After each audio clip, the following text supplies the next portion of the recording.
नमस्कार, दोपहर की नंबर 1 डिबेट में आपका स्वागत है। मैं हूं आपके साथ में हिमांशु दीक्षित। संभल में कोर्ट के आदेश पर सर्वे हुआ और उस सर्वे के विरोध की आड़ में संभल को आग की लपटों में झोंक दिया गया। विपक्ष हो या फिर कट्टर जमात, हर कोई कोर्ट पर उंगली उठा रहा है और शाही जामा मस्जिद में सर्वे को गैर वाजिब करार दे रहा है। लेकिन संभल की मस्जिद पर जो सर्वे हुआ उसे लेकर आज चंदौली कोर्ट में रिपोर्ट जमा की जानी थी, जो नहीं हो पाई। कोर्ट ने इस मामले पर सुनवाई के लिए 8 जनवरी की अगली तारीख मुकर्रर कर दी। कोर्ट कमिश्नर को रिपोर्ट जमा करने के लिए अब 10 दिन का वक्त और दिया गया। हालांकि कोर्ट कमिश्नर की तरफ से कहा गया है कि मस्जिद परिसर में सर्वे का काम पूरा हो चुका है।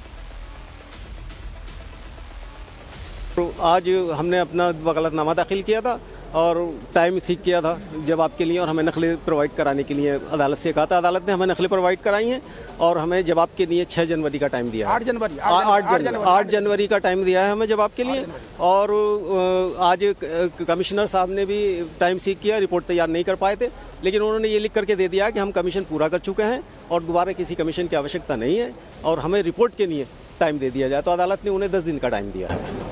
क्या सर्वे में क्या कुछ बातें रखी गई? क्या कोई नहीं, कोई बात नहीं रखी गई। ये जब रिपोर्ट आएगी तब पता चलेगा कि क्या रिपोर्ट है उनकी। अभी उनकी कोई रिपोर्ट नहीं आई है। दोबारा सर्वे करवाने कोई गुंजाइश नहीं है दोबारा सर्वे कराने की। अदालत ने उनसे राइटिंग ले लिया है कि हम कमीशन पूरा कर चुके हैं। बिल्कुल।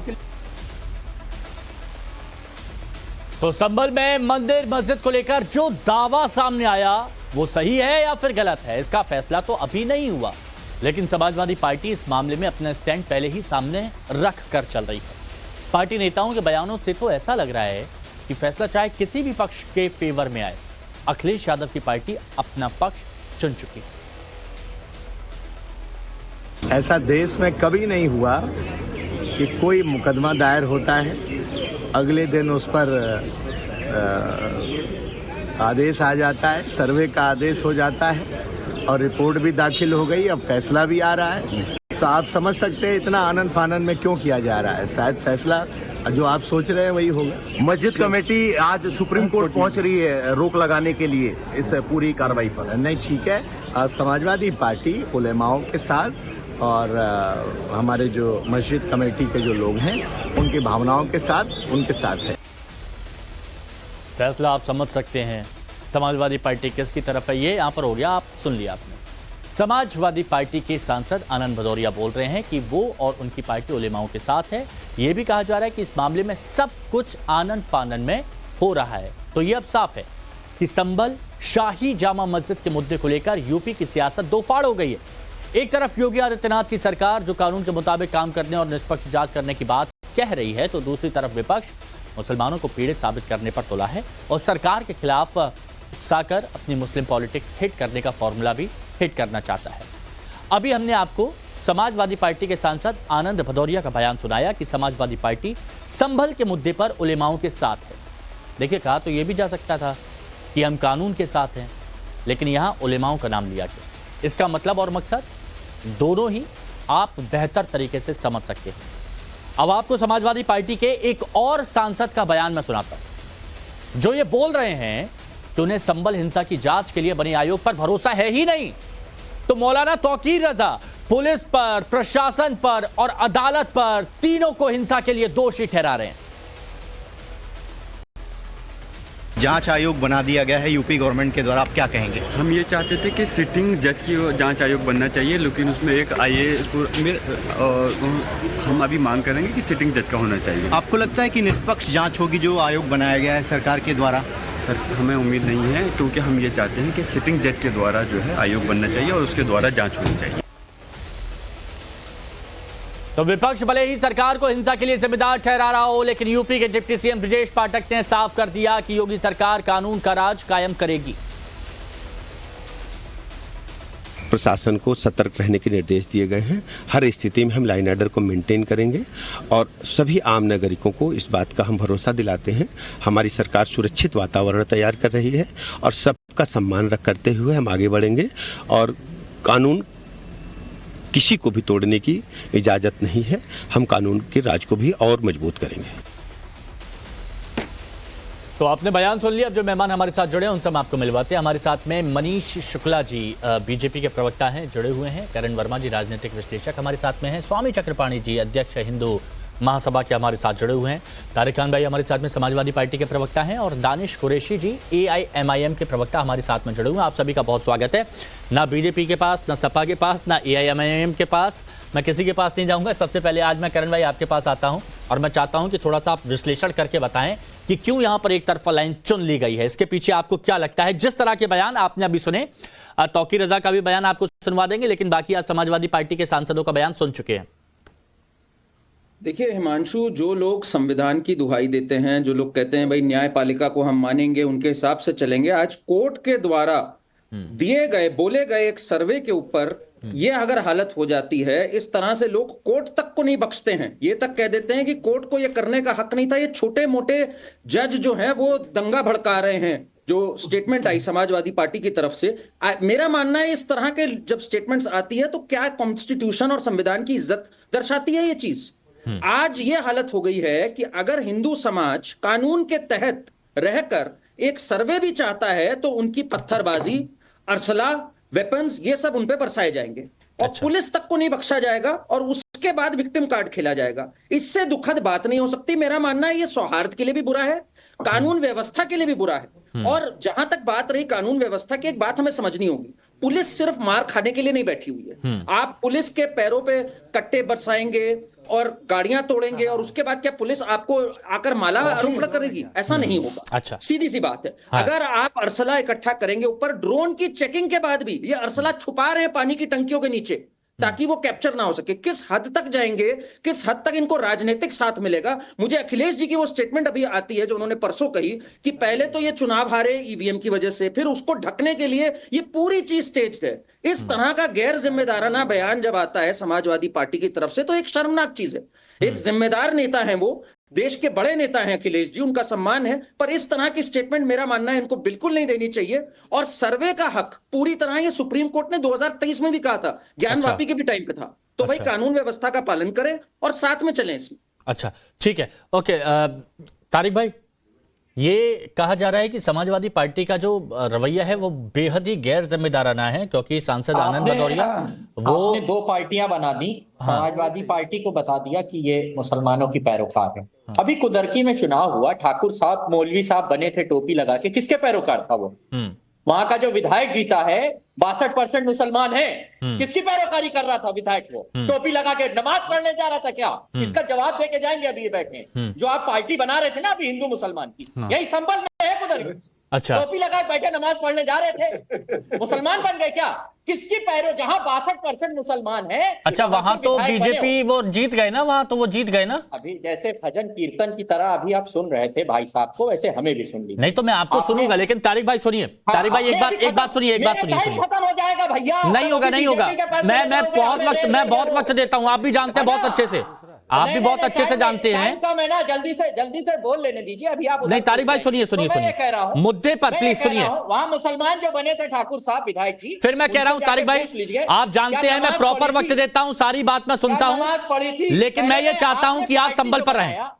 आप संभल पे आ रहा हूं, ये कुदर की संभल में ही आपने पार्टी जो बनाया तो ये लोगों को तो मुसलमानों ने वही वोट दिया है, अभी जिताया है। वहां 62% मुसलमान है, इनका विधायक है। हमारे कैंडिडेट को वोट ही नहीं मिला, तो मुसलमान की पार्टी तो ये हुए नहीं हुए, सारा मुसलमान इनके पीछे था। यही कह रहे हैं कि सब अच्छा हिंदू वो नमाज पढ़ने जा रहे थे चाचा ठाकुर। ओके, फिर आप गलत मुद्दे पर एक्चुअली दिक्कत इसीलिए आती है। सुनिए तारिक भाई, दिक्कत इसीलिए आती है क्योंकि आपने सवाल सुना नहीं। दरअसल आपका एजेंडा नहीं, आपने सवाल सुना नहीं, आपने सवाल बीच में ही काट के आप बोलना शुरू कर दिया। मेरा सवाल आपसे था समाजवादी पार्टी के सांसद आनंद भदौरिया पहले तो कह रहे हैं कि हम उलेमाओं के साथ में है समाजवादी पार्टी, और दूसरी तरफ कोर्ट पर कह रहे हैं कि जिस तरह का हो रहा है आप समझ सकते हैं कि क्या होने वाला है, यानी कोर्ट पर सवाल उठा दिए। सुप्रीम कोर्ट ने जो छोटी अदालत थी उससे कहा चुप रहो, मामला हाई कोर्ट में जाएगा। आपको पता ही नहीं पता है? पता चला नहीं, लेकिन सर्वे रिपोर्ट तो पेश होगी ना। अरे पेश होगी नहीं, उनसे कहा आप कुछ नहीं कर सकते हो। सर्वे रिपोर्ट तो उस पर कुछ फैसला नहीं सुनाइएगा ये कहा गया है, लेकिन सर्वे रिपोर्ट तो होगी ना। आप लोग अपनी ही चलाते हो, सुना करो, सब लोग पढ़ के आते हैं। आप सवाल से इधर उधर भटक जाते ना तो मेरे को ट्रैक पे लाना पड़ता है आपको। नहीं, आप ट्रैक पे लेके आइए, मुझे पटरी पे लेके आइए, बस पे लेके आइए। सुनिए मेरी बात, सुप्रीम कोर्ट ने कहा भैया आप जाओ याचिकाकर्ताओं से हाई कोर्ट जाओ, वहां समझो मामला। और छोटी जो अदालत थी, छोटी अदालत, हाँ। उससे कहा कि चुप बैठो, हाई कोर्ट देखेगी। तो मतलब छोटी अदालत के लिए आप ऐसे ही बोलेंगे कि चुप बैठो, क्या ये हो रही है, वो हो रही है, मतलब उनकी कोई वो नहीं है, इज्जत नहीं है। मैंने नहीं बोला, सुप्रीम कोर्ट ने बोला है कि हाई कोर्ट नहीं तो ये बोला कि आप चुप रहो। कैसी बातें करते हैं मतलब आपके सांसद आनंद भदौरिया जो कह रहे हैं वो ठीक कह रहे हैं क्या? आपने नहीं बोला, आपके सांसद आनंद भदौरिया सही बोला या गलत बोला? आप समय खा रहे हैं। नहीं, अरे आपको इतना वक्त दे रहा हूं मैं। आनंद भदौरिया समाजवादी पार्टी के सांसद सही बोला या गलत बोला? नंबर ऑफ वर्ड ज्यादा आपके। बताइए, समाजवादी पार्टी के सांसद आनंद भदौरिया सही बोला कि नहीं बोला कोर्ट के मामले में? नहीं, एकदम नहीं। मेरा आधिकारिक स्टैंड है, समाजवादी पार्टी की कोई पार्टी नहीं है, ना हिंदू या ना मुसलमान। हम सिर्फ ये चाहते हैं कि सही तरीके से जो कानून बना हुआ है उसके हिसाब से कोर्ट काम करे। 4.5 करोड़ लगभग सिविल और क्रिमिनल केसेस पेंडिंग है कोर्ट में। यही कोई नियम है? अच्छा, मामले को उठाने का कोई नियम है? वो 4.5 करोड़ जो केसेस पड़े हुए हैं उसमें यही सबसे ज्यादा इंपॉर्टेंट है। या तो ऐसी कोई प्रक्रिया हो सुप्रीम कोर्ट द्वारा, या इनका कोर्ट में मुकदमा उठाने की कोई प्रक्रिया हो। उन 4.5 करोड़ केसेस को छोड़कर अब हम सब लोग, अच्छा ये लोग जो सब बने हैं ना शिव भक्त, हाँ। मैं कह रहा हूं मानसरोवर की जो यात्रा है 5 साल से रुकी हुई है, वहां शिव और माता पार्वती, वही तो मैं कह रहा हूं कि आप कहां लेकर जाएंगे, कहां लेकर जाएंगे? अरे सुनिए तो साहब, कुछ आपको क्रॉस कर दो तो आप अचानक से एकदम ऐसे, सुनिए, प्यार से संयम से भी बात रखी जाती है। और मैंने आपको बहुत वक्त दे दिया तारिक भाई, मुद्दे पर बात नहीं करेंगे तो मैं ऐसे ही आगे बढ़ जाऊंगा। आप ही बोले हैं, मुझे बोलने कहां दिया? नहीं, मैंने आपको, अरे आप ही बोल रहे हैं सरकार, आपको सुन रहा हूं मैं। आप मानसरोवर पहुंच जाएं, आप कुंदर की पहुंच जाएं, मैं मुद्दे की बात करूंगा तो आप बोल रहे हैं ठीक है, आप छोड़िए। मनीष शुक्ला जी, समाजवादी पार्टी के सांसद तो कह रहे हैं हम उलेमाओं के साथ हैं, लेकिन तारिक भाई कह रहे हैं कि हमारा एक ही स्टैंड है, हम किसी पार्टी के वो नहीं है। हिमांशु भाई ऐसा ही बीजेपी, देखिए इसमें कोई आश्चर्य का विषय नहीं है। आनंद भदौरिया ने वही कहा जो उनकी पार्टी सोचती है। और आप तारिक जी से मत नाराज होइए, जब इनके थिंक टैंक रामगोपाल यादव ने कह दिया कि छोटे छोटे जज बैठे हैं, तो न्यायालय के प्रति समाजवादी पार्टी का क्या दृष्टिकोण है, क्या सम्मान है, उसको बताने की आवश्यकता नहीं है। और रामगोपाल यादव जी ने एक बात कही थी कि अगर न्यायालय इस तरह के फैसले करेंगे तो पत्थर चलेंगे। और तारिक जी को हम बता दें, माननीय सर्वोच्च न्यायालय ने कहा है ये निचली अदालत को कि आप ऑर्डर मत पास करिएगा। और जो पार्टी गई थी सुप्रीम कोर्ट, उसको कहा पहले हाई कोर्ट जाइए, सीधे सुप्रीम कोर्ट बोला था क्या? कुल मिला के यही है, तो तब तक रुका रहेगा। और भारतीय जनता पार्टी न्याय और न्यायालय के पक्ष में है, न्यायालय के आदेश का सम्मान करती है। लेकिन जो संभल में हुआ वो राजनीतिक साजिश थी, वो समाजवादी पार्टी की साजिश थी। जियाउर रहमान बर्क और इनके स्थानीय विधायक का जो लड़का था वो उसमें शामिल था दंगा भड़काने में। अच्छा। और अभी ये कह रहे थे कुंदुर्की में मुसलमानों ने वोट दिया। यही तो प्रॉब्लम है, जब मुसलमानों ने भी समाजवादी पार्टी का साथ छोड़ दिया तो इन लोगों ने हिंसा कराई, हिंसा करा के फिर से वो खाई बढ़ाने के लिए ये गंभीर आरोप लगा रहे हैं आप? लगे हुए हैं, गंभीर आरोप लगा रहे हैं शुक्ला जी? जी बिल्कुल ऑन रिकॉर्ड आरोप में लगा रहा हूँ। हाँ। जियाउर रहमान बर्क शामिल था, इकबाल सुहेल शामिल था। इकबाल सुहेल तो भीड़ के साथ था। और रामगोपाल यादव और अखिलेश यादव को जो तमाम बयान पब्लिक डोमेन में है संभल प्रकरण पर, वो भी पेट्रोल डालने के ही काम किया उन बयानों ने। ठीक है, ओके। दानिश कुरैशी जी, क्या इस तरह के बयानों की जरूरत थी जो यहां पर दिया जा रहा है? आप सीधे कोर्ट पर सवाल आप कैसे खड़े कर सकते हैं? आप ठीक है, आप अगर आपको कहीं पर कोई दिक्कत है तो आप ऊपरी अदालत में जाएंगे, वहां पर बात करेंगे, रखेंगे, अपनी अच्छे तरीके से रखेंगे। लेकिन फिर बीच में ऐसे बयान देना जो बिल्कुल माहौल को भड़का देते हैं, क्या इनसे बचना चाहिए था?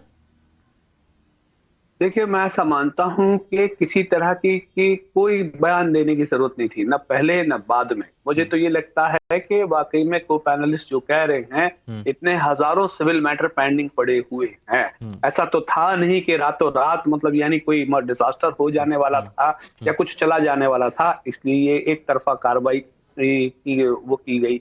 लेकिन ये सारे मामले साइड होने के बावजूद भी हमने हालात देखे, और हालात में तो हम देख रहे हैं जिस तरह से उत्तर प्रदेश की सरकार काम कर रही है। बहराइच में आपने देखा कि दंगे के अंदर में वहां के एमएलए ने खुद कंप्लेन की कि भाई दंगों में लिप्त कौन पाया गया, किस तरीके से, और उस वक्त भी तमंचे निकले थे। अब आप मुझे बताइए, एक तरफ तो योगी सरकार ये कहती है कि भाई दंगाई या तो उत्तर प्रदेश छोड़ देगा या तो जेल में जाएगा। अब उसके बावजूद भी अगर दंगाई वहां मौजूद है और सामने खड़ा हुआ है, छाती पर चैलेंज कर रहा है, तो फिर अफसोस की बात तो है ही कि ये दंगाई किसने करवाई।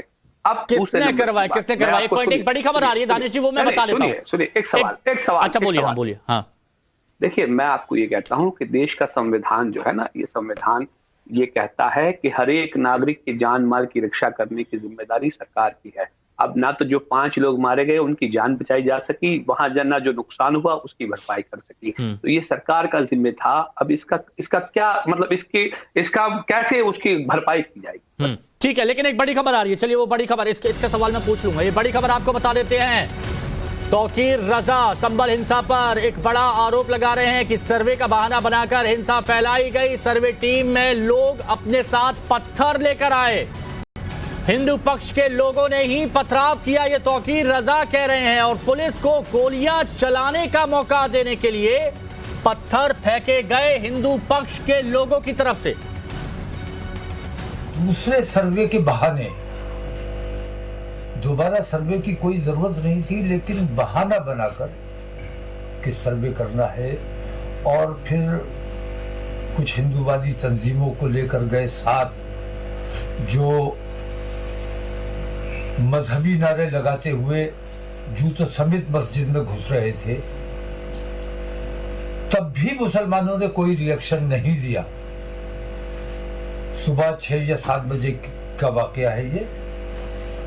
तब इन्होंने जो अपने साथ पत्थर लेकर आए थे, इन्होंने खुद ही पत्थर फेंके हैं, और वो पत्थर इसलिए फेंके गए थे ताकि पुलिस को मौका मिले मुसलमानों पर गोलियां चलाने का। तो ये बयान यहां पर आपने सुना चक्रपाणी महाराज। सर्वे टीम तो सुना था कि कलम लेकर पहुंचती है, कागजात लेकर पहुंचती है, लेकिन यहां पर कह रहे हैं कि पत्थर लेकर पहुंचे थे और पुलिस वाले वहां पर मौजूद थे और पत्थराव किया जो सर्वे टीम में हिंदू थे उन लोगों ने, ताकि पुलिस गोलियां चला सके। देखिए ऐसा है, आप ही हिमांशु जी जानते हैं, पूरा देश देख रहा है इस बात को, दुनिया देख रहा है। जब विश्वेश्वर महादेव की सर्वे की बात हुई काशी जी में, तो वहां भी किस प्रकार से नमाजियों ने उपद्रव मचाया। सवाल इस बात का, ये कोर्ट को मानने को तैयार नहीं, न्यायालय को मानने का। भी हमारे दानिश कुरैशी साहब बैठे, तारिक खान साहब बातों को घुमा रहे हैं। आप देखिए विपक्ष तो सीधे जो है बिना अभी प्रमाण देखे, माननीय कोर्ट का आर्डर है, सर्वे का आर्डर है, पूरा निर्णय नहीं है, लेकिन पहले ही पूरी तरह खड़े एक तरफे खड़े हो गए हैं और बात को ऐसे घुमाया जा रहा है, यानी कि अरे भाई हमें न्याय चाहिए, हमारे साथ जो मुगलों ने अत्याचार किया, अन्याय किया, हमारे मंदिरों पे कब्जा किया, कम से कम आपको आगे बढ़ के खुद ही देना चाहिए। लेकिन जब माननीय कोर्ट में जब जाता है मामला, सर्वे के आदेश कोर्ट से होता है, उसको भी मानने को आप तैयार नहीं है, यानी देश के कानून को नहीं मानते। अभी योगी सरकार को आप कह रहे हैं कि जी योगी सरकार तो अतताई है, वो न्याय नहीं करती। अरे भाई आप कम से कम कहीं तो ठहरिए। मीडिया को नहीं मानते, किसी को मानने को राजी नहीं, यानी विश्वास किसी पे नहीं है, बस 56 देशों पे है आप तो, लेकिन अपने देश पे नहीं है। आपको कानून का साथ देना होगा, और जो हिंदुओं के साथ, हम तो कानून सम्मत तरीके से चलते हैं, और हिंदू पत्थर नहीं चलाता, हिंदू तो फूल देता है। किसी आपने सुना है आज तक हिमांशु जी कहीं ताजिया जा रहा है और मंदिर से या किसी घर से हिंदू ने कभी पत्थर फेंका हो? अच्छा। लेकिन एक नहीं, कितनी बार आप देखेंगे जब हमारी हनुमान जी की जयंती निकलती है तो अनेक पत्थर कहां से पड़ता है? मस्जिदों से पड़ता है। अच्छा। जब जो है भगवान राम का शोभा यात्रा निकलता है, कहां से? मस्जिदों से। और उपद्रवियों के जो जिहादी मानसिकता के लोग हैं उनके घरों से पत्थर चलता है, उस पर दानिश कुरैशी जी मौन हो जाते हैं। हमारी बहु बेटियों के साथ लब जिहाद होता है, उस पर मौन हो जाते हैं। तो ये बड़ा दुर्भाग्यपूर्ण है। एक शेर है ना कि पूरे देश में फैल रहा है एक भयंकर रोग, नैतिकता समझा रहे सभी अनैतिक लोग। तो ये अनैतिकता वाले मानसिकता के लोग हैं जो हिंदुओं के मंदिरों पे कब्जा किया, हिंदुओं पे खुद पत्थर चलाते हैं, जब कोई बचाव करता है तो बोलते हैं कि लेकिन आज तो जो है ये आपने अपनी बात तो बहुत स्पष्ट तरीके से रखी, ये बड़ा दुर्भाग्य, बहुत स्पष्ट रखी। लेकिन मनीष शुक्ला जी, मैं ये पूछना चाहता हूं कि सरकार की मजबूरी क्या है? तौकीर रजा जैसे लोग खुलेआम ये कह रहे हैं कि यहां पथराव जो किया गया, सर्वे की टीम पत्थर लेकर आई, उन्होंने पत्थर फेंके क्यों? ताकि पुलिस गोलियां चला सके। ये इतने गंभीर एलिगेशन, इतनी गंभीर बातें ये खुलेआम कर रहे हैं, एक के बाद एक कर रहे हैं, लेकिन कोई एक्शन नहीं। देखिए, तौकीर रजा खुलेआम कांग्रेस के नेता रहे और तौकीर रजा जिस वीडियो का हवाला देके ये बयान दे रहे हैं कि जय श्री राम के नारे लगे, अब तो एक कदम और आगे बढ़ गए अखिलेश यादव से कि पत्थर भी चले। वो 11:30 बजे निकलते समय का है। वहां हिंसा सुबह 8 सवा 8 बजे शुरू हो गई थी। तो देखिए, एक भ्रम जाल फैलाने का काम इंडी गठबंधन के तमाम राजनीतिक दल कर रहे हैं और एक तरफ अखिलेश यादव, रामगोपाल यादव ने सीधे मोर्चा खोल रखा है, कांग्रेस ने तौकीर रजा जैसे लोगों को लगा रखा है। और देखिए हिमांशु जी, तौकीर रजा हो और चाहे जो हो, इनके बयानों से अगर अशांति फैलेगी, यही गलती जियाउर रहमान बर्क ने किया, बयान दिया, भड़काऊ बयान दिया, FIR हो गया, अब बिलबिला रहे हैं, रोज बता रहे जी मैं तो वहां था नहीं, मैंने कोई ऐसी बात कही नहीं, कल ये भी यही कहते नजर आएंगे। और तब तमाम लोग जो आपके पैनल पे बैठे हैं, नहीं बैठे हैं, वो कहेंगे बड़ा अन्याय हो रहा है, तौकीर रजा को क्यों ये के ऊपर क्यों कार्रवाई हो रही है। लेकिन इन लोग को समझना चाहिए कि भारतीय जनता पार्टी की सरकार का स्पष्ट मानना है कि न्यायालय का आदेश था सर्वे का, जो सर्वे टीम गई थी उसको सुरक्षा प्रदान करना राज्य सरकार का दायित्व था। अच्छा, एक बात पूछ लेता हूँ तारिक भाई, बहुत कट टू कट मैं पूछूंगा सवाल, प्लीज पहले सुन लीजिएगा, प्लीज बोलने दीजिएगा, मगर पहले मेरे आप सवाल, फिर आप सवाल नहीं सुन रहे हैं, बीच में कूदिएगा मत, फिर आप सवाल नहीं सुन रहे हैं। बोलिए। मेरा सवाल सीधा है, ये तौकीर रजा ने जो बात कही, क्या ये इसका भी आप समर्थन करेंगे समाजवादी पार्टी? नहीं, मेरे पास वीडियो है। विष्णु जैन सुबह 7 बजे भीड़ को लेकर गए थे नारे लगाते हुए, सुबह 7 बजे का वीडियो, बीच में नहीं, चाचा बीच में नहीं, बोलने दीजिए, समय का है, 11:30 बजे का वीडियो है। ये नाटक नौटंकी बीजेपी के कार्यकर्ता जो नारा लगा रहे थे पीछे, वो बीजेपी के कार्यकर्ता थे। पॉइंट नंबर 1 गलत वीडियो है, नंबर 2 विष्णु जैन सुबह भीड़ को लेकर चाहे बीच में नहीं, मैं इनके बीच में नहीं बोला था भाई। हिमांशु भाई ऐसे ही, मनीष जी एक मिनट सुनिए ना, एक बार इनकी बात कंप्लीट हो जाने दीजिए, आप जवाब दीजिएगा प्लीज, आमने सामने लाइए। सुन लिया मैंने, इनको 15 बार बोलवा लीजिए। बोलिए ना, बोलिए तारिक भाई बोलिए। ये क्लेम है हमारा, 7 बजे का टाइम का वीडियो दूंगा। हिंदी खबर का पत्रकार वहां आगे अपना कैमरा लिए खड़ा हुआ है, उससे मेरी बात हुई, मैंने कहा कितने बजे तुम सुबह थे? 7 बजे। 100 लोग आए थे, बीजेपी के कार्यकर्ता थे, नारा लगा रहे थे, दंगा आपने 100 लोग आए थे वहां पर बीजेपी के कार्यकर्ता, विष्णु जैन प्लस बीजेपी के कार्यकर्ता सुबह ही नारा लगा रहे थे, मुसलमानों के मुंह में घुस घुस के दंगे को एक्साइट कर रहे थे। कैसी बात, मुसलमानों के घर में घुस घुस के? अरे भैया, मुंह में घुस घुस के वो वहां मुसलमानों के इलाके के बीच से जा रहे थे नारे लगाते हुए। सर्वे रिपोर्ट में ये भी लिखा हुआ था। कहाँ लिखा हुआ था? अगर लिखा हुआ था तो जग जाहिर करवाइए, आप दिखवा दीजिए सबको, मान लिया जाएगा। सर्वे रिपोर्ट में लिखा, बहुत गंभीर आरोप, बहुत बड़ा आरोप है, बहुत बड़ा आरोप है मनीष शुक्ला जी, बहुत बड़ा आरोप। ये कैसे होने दिया, बताइए। देखिए, तारीख की मजबूरी है ये बात कहना, क्योंकि अखिलेश यादव ही जब गलत वीडियो पोस्ट कर सकते हैं। जो वीडियो जिसमें नारे लग रहे हैं वो निकलते समय का वीडियो है, वो 11:30 पौने 12 बज रहा था, जबकि वहां हिंसा करीब 8 सवा 8 बजे सुबह ही शुरू हो गई थी, पुलिस पर भारी पथराव हो रहा था, और वो उसके बाद निकालते समय का वीडियो है। और उसमें विष्णु जैन नहीं नारा लगा रहे, कोई एक व्यक्ति है जिसने नारा लगाया, वो चौथी गली से निकाला जा रहा था, सेम पैसे से निकाला जा रहा था। नहीं, करण भाई भी कुछ कहना चाह रहे हैं। करण आप भी अपनी बात रखिए प्लीज। जी, बहुत क्लियर होना जरूरी है इस मुद्दे पर। मैं बिल्कुल क्लियर बताना चाहता हूं, जो हमारे समाजवादी पार्टी के माननीय स्पोक्स पर्सन है, उन्होंने बिल्कुल गलत कहा। ये वीडियो जो है वो 11 बजे का है, बिल्कुल सही बात बीजेपी स्पोक्स पर्सन ने बताई इसमें। और विष्णु जैन जब घुसे, और ये बात एडवोकेट कमिश्नर ने कंफर्म करी, 9 लोगों के साथ वो घुसे, उनके फोन डीएम के पीआरओ के पास जमा हो गए, 9 लोगों के फोन सुबह 7 बजे। और ये बात और किसने कंफर्म करी हिमांशु, ये बहुत जरूरी है जानना, जफर अली जो इस संभल मस्जिद कमेटी के चीफ हैं, इन्होंने, एक सेकंड बात पूरी होने दीजिए फिर आप बोलिएगा चैन से। जफर अली ने ये बात कंफर्म करी और मस्जिद से खड़े होकर भी बोला कि भाई आप लोग ये मत सोचिए कि वजू खाना जो खाली हो रहा है उससे मस्जिद तोड़ी जा रही है। एक ये वहां पे अफवाह फैली कि मस्जिद तोड़ी जा रही है, जबकि वजू खाना का पानी बहा जा रहा था। हाँ। ये बात खुद इन्होंने मानी है जफर अली ने कि ये 9 लोगों के साथ आए थे और भीड़ इस र्यूमर के कारण इकट्ठी हुई। तो जफर अली की बात सुनिए जो जफर अली ने। ठीक है, इस पर क्लियरिटी हुई। लेकिन तारिक भाई मेरे को एक बात बताइएगा, पुलिस प्रशासन अदालत की आप लोग मानते नहीं है तो आप मानेंगे किसकी? इनकी कह के निकलिए मत। जफर अली ने जो बात कही वो अलग है, मगर 9 लोग अंदर गए, बाहर साथ में जो लोग आए थे वो बाहर का वीडियो है, मस्जिद के बाहर तक आए हैं। ये नहीं लिखा था ऑर्डर में, ये ऑर्डर में नहीं लिखा था। आपके पास भी अगर रखिए वीडियो, देखिए सुनिए, सिंपल सी बात है भाई, ऐसे बोल के आगे नहीं बढ़ सकते। एक सेकंड वही वीडियो सामने है। नहीं, आपके बीच में नहीं बोला था मैं, आपके बीच में नहीं नहीं, इस वीडियो को लेकर तो वो ठीक है, फैक्ट चेक हो जाएगा, फैक्ट चेक हो जाएगा, लेकिन मेरे को तारिक भाई ये बताइए, ना कोर्ट ना प्रशासन ना पुलिस किसी की नहीं मानेंगे, आप किसकी मानेंगे? भाई वन साइडेड चलाते हो। अरे वन साइडेड, अरे आपकी इतनी बात, सबसे ज्यादा आपकी बात अगर कही जाती है, अगर फिर भी आप लोग आरोप, और सुनिए कुछ नहीं, मुझे कोई अचरज नहीं है, मेरी बात सुनिए, ना आप सरकार ना प्रशासन ना कोर्ट को मानते हैं, तो आप मेरे पे भी आरोप लगाई देंगे, और अगर आप आरोप लगाएंगे तो मुझे फर्क भी नहीं पड़ता है। बहुत बहुत शुक्रिया आप सभी।